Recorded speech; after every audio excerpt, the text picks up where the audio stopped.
Ten extinct animals with surprising attributes. It's not easy studying animals when they're long dead. Nevertheless, paleontologists have managed to deduce quite a bit over the years.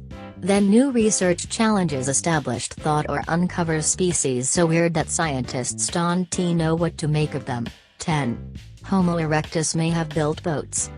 When you think of man's ancestor Homo erectus, you probably aren't imagining seafaring cavemen.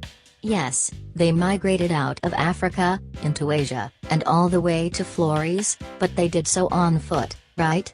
In 1998, researchers dated stone tools found on Flores to 800,000 years ago, implying that they were made by H. erectus.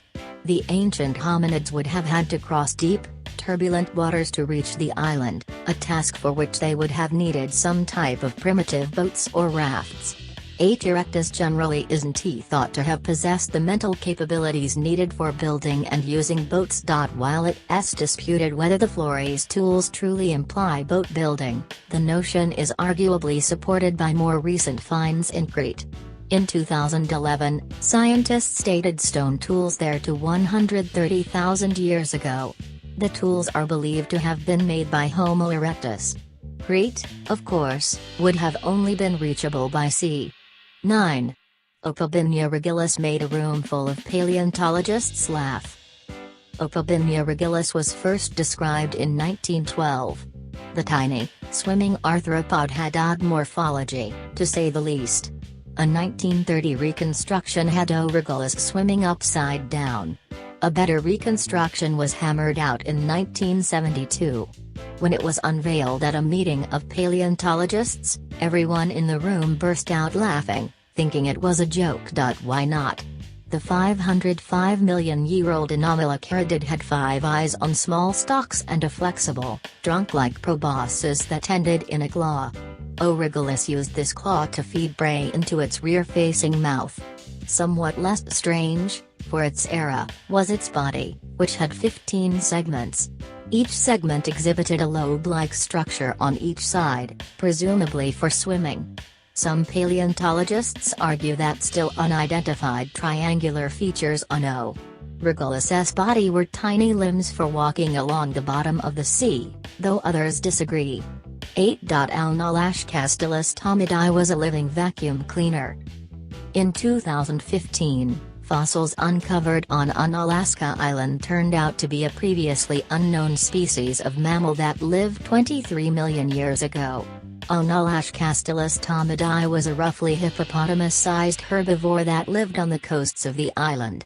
An infant was among the fossils, indicating the presence of a breeding population on Unalaska. Tomidi's most unique feature was the manner in which it fed. It would bring its jaws together and suck vegetation up into its mouth with its powerful muscles. It fed on seagrass, marine algae, and other plants. No other mammal has ever been known to eat in this manner. O.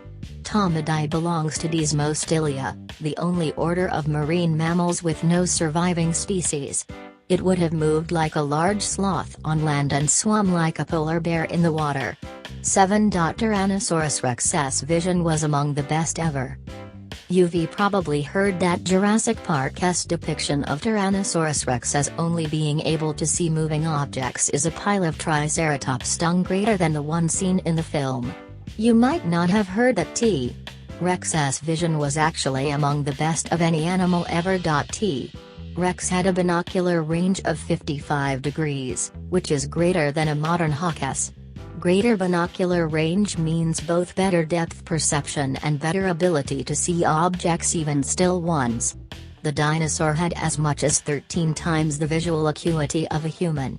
Eagle vision is only 3.6 times better than a human's. T-Rex may have been able to distinguish objects as far as 6 kilometers, 3.7 miles, away, versus 1.6 kilometers, 1 mile, for a human. It has been argued that this level of visual prowess supports the idea that T-Rex was a hunter instead of a pure scavenger. Note that as T-Rex evolved, its size got larger, its snout got lower, and its cheeks became less obtrusive. In other words, its vision got better. 6. Hallucigenia had teeth. Hallucigenia is a genus of tiny, worm-like creatures less than 1 centimeter (0.4 in) long that lived 505 million years ago.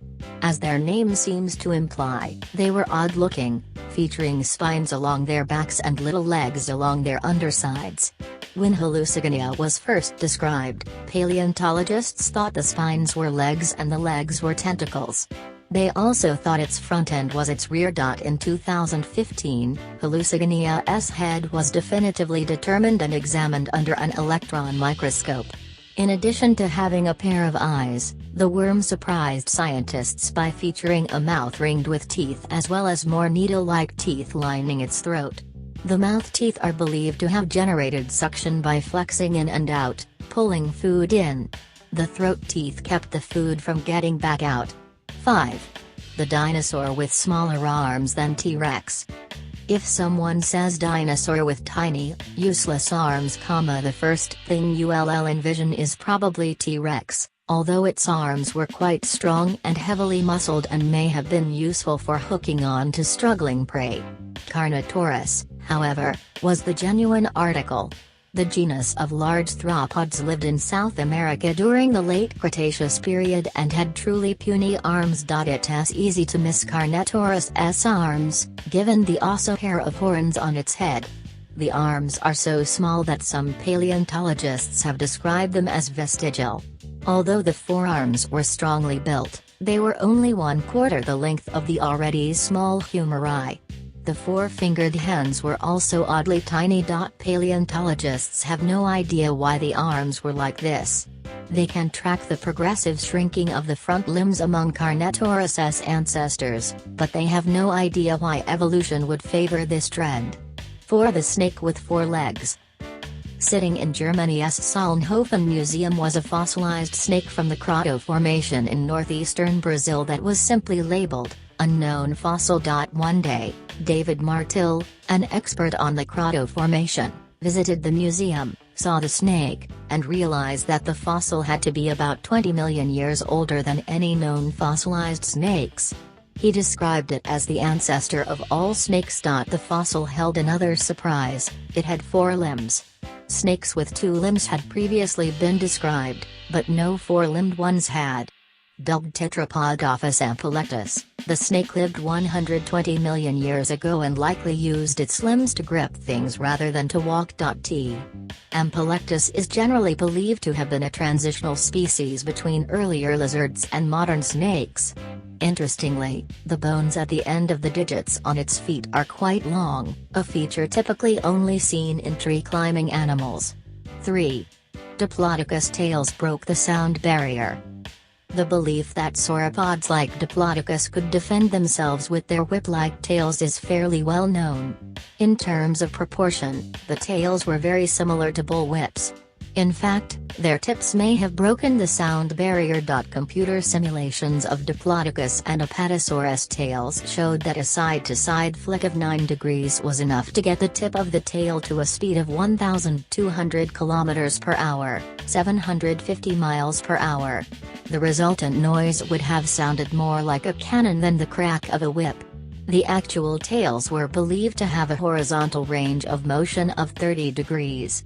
Paleontologists have speculated that such tail cracking could have also been used for communication or in competition for mates. Some tail fossils have shown evidence of strain, possibly from too much tail cracking. 2. The bird with clubs on its wings.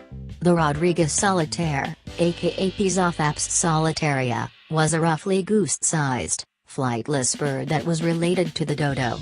It was native to the island of Rodriguez in the Indian Ocean. Its wing bones had a distinctive feature: a round, bony knob referred to as a musket ball. These musket balls were used as weapons. In a live solitaire, the knobs would have been covered in hard skin, augmenting their ability to hit. The birds had strong wing muscles to aid in swinging these musket balls, which could, and did, fracture rivals' bones in fights. Mature males had the largest musket balls. Historical accounts describe the birds as aggressive. No other bird has been documented to have wing clubs like this species. The Rodriguez solitaire went extinct once Europeans settled the island, long before any cockfighting enthusiasts could get a hold of them. 1. The gopher with horns.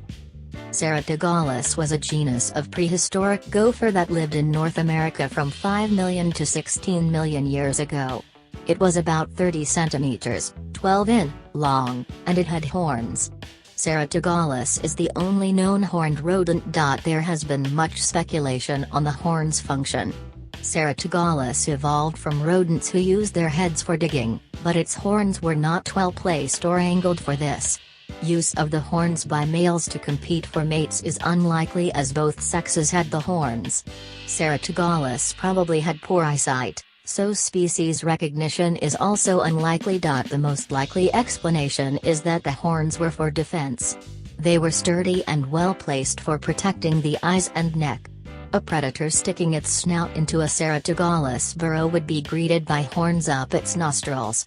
If the prehistoric gopher was caught above the ground, it could go triceratops on its attacker.